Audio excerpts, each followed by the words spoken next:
जय श्याराम। सीतानाथ समारंभां रामानंदार्य मध्यमाम् अस्मदाचार्य पर्यन्तां वंदे श्री गुरु परंपराम्।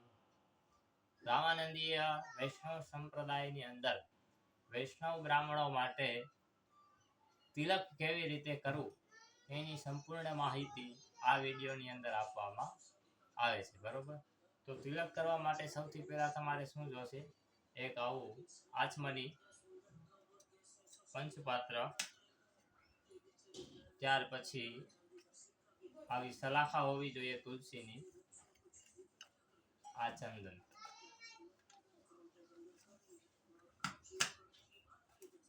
કંકુ, બરોબર? 12 તિલક કરવાનો મહિમા છે. 12 તિલકની અંદર વૈષ્ણવ સંપ્રદાય માટે 12 ભગવાન વિષ્ણુના નામ તથા 12 લક્ષ્મીજીના નામ વડે તિલક કરવામાં આવે છે. તો સૌ પ્રથમ પહેલા તિલક કરવા માટે ભગવાનના ચરણ પાદુકાની સ્થાપના કરવા માટે પીઠની સ્થાપના કરવામાં આવે. અહીંયા એ પીઠની સ્થાપના કેવી રીતે કરવી, તેની ઉપર કમળની પાંદડી, કમળની સ્થાપના કેવી રીતે કરવી અને કમળની ઉપર પાદુકાની સ્થાપના કેવી રીતે કરવી તે પણ આ વિડીયોની અંદર બતાવવામાં આવશે. તો સૌથી પહેલા આપણે ભગવાન વિષ્ણુના ચરણ કમળની સ્થાપના કરીશું, જેના માટે પુરાણોની અંદર એક શ્લોક આપવામાં આવ્યો છે. જે શ્લોક ના વડે આપણે તિલક કરવાનું હોય છે, એક એક નામથી. લલાટે કેશવમ ધ્યાયે નારાયણમ અથોદરે વક્ષસ્થલે માધવમ તુ ગોવિંદમ કંઠકૂપકે વિષ્ણુ ચ દક્ષિણ કુક્ષો બાહુ ચ મધુસૂદનમ ત્રિવિક્રમમ કંધરે તુ વામનમ વામપાર્શ્વકે શ્રીધરમ વામકે બાહુ ઋષિકેશે તુ કંધરે પૃષ્ઠે તુ પદ્મનાભમ ચ કટ્યામ દામોદરમ યશેત. આ રીતે આ શ્લોક છે. ત્યાર પછી બીજો શ્લોક માતાજી માટે છે. શ્રીદેવી પ્રથમમ નામમ દ્વિતીયમ અમૃતોદ્ભવા તૃતીયમ કમલા પોક્તા ચતુર્થ લોકસુંદરી પંચમમ વિષ્ણુપત્નીમ ચ ષષ્ઠમ સ્યાત વૈષ્ણવી સપ્તમ વરારોહા અષ્ટમમ હરિવલ્લભા નવમ સાંગિણી પ્રોક્તા દશમમ નવમ સાંગણી પ્રોક્તા દશમમ દેવદેવકી એકાદશમ તુ લક્ષ્મી સ્યાતઃ દ્વાદશમ તુ હરિપ્રિયા.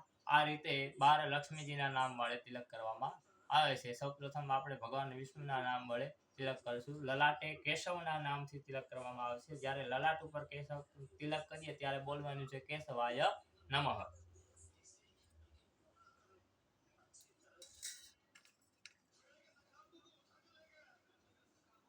આ રીતે જ્યારે ચંદન પણ આપણે કરતા હોય ત્યારે આપણો જે મૂળ મંત્ર છે, રામ તારક મંત્ર અથવા ગોપાલ મંત્ર, જે સંપ્રદાયનો જે મંત્ર હોય તેનું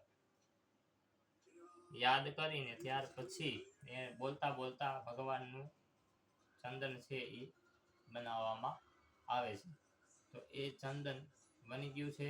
હવે આ સલાખા વડે હું તિલક કરીશ. કેવી રીતે કરવાનું એ બતાવીશ.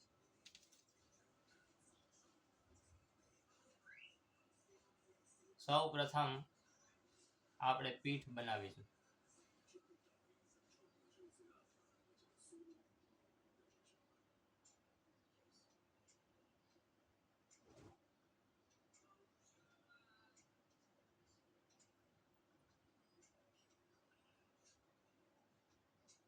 આ રીતે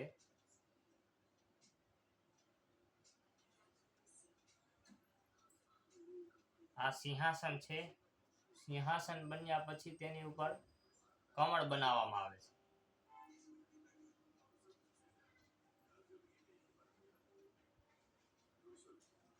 આ રીતે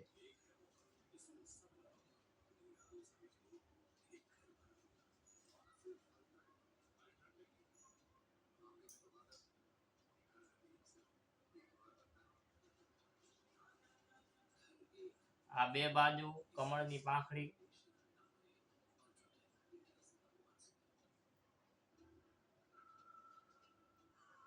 અને આ રીતે અહીંયા મધ્યમાં પણ કમળની નાની પાંખડી. એ રીતે આ કમળ ઉપર બનાવી દીધા પછી ભગવાનની ચરણ પાદુકા બનાવવી જોઈએ.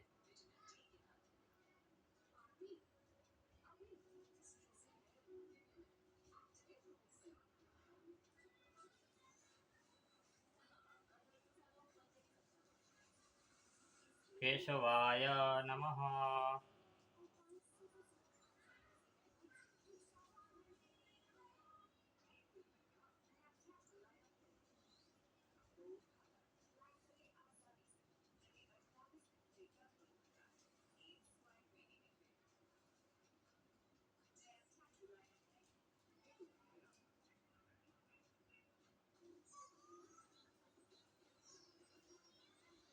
જો આ રીતે અહીંથી આમ ત્રાસ બને.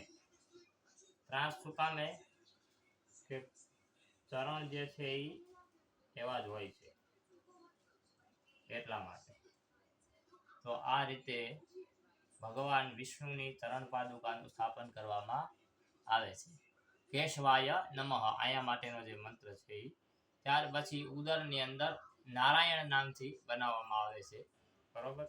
આ રીતે આપણે સલાકાથી બનાવી શકાય અને આંગળીથી પણ બનાવી શકાય. નારાયણાય નમઃ.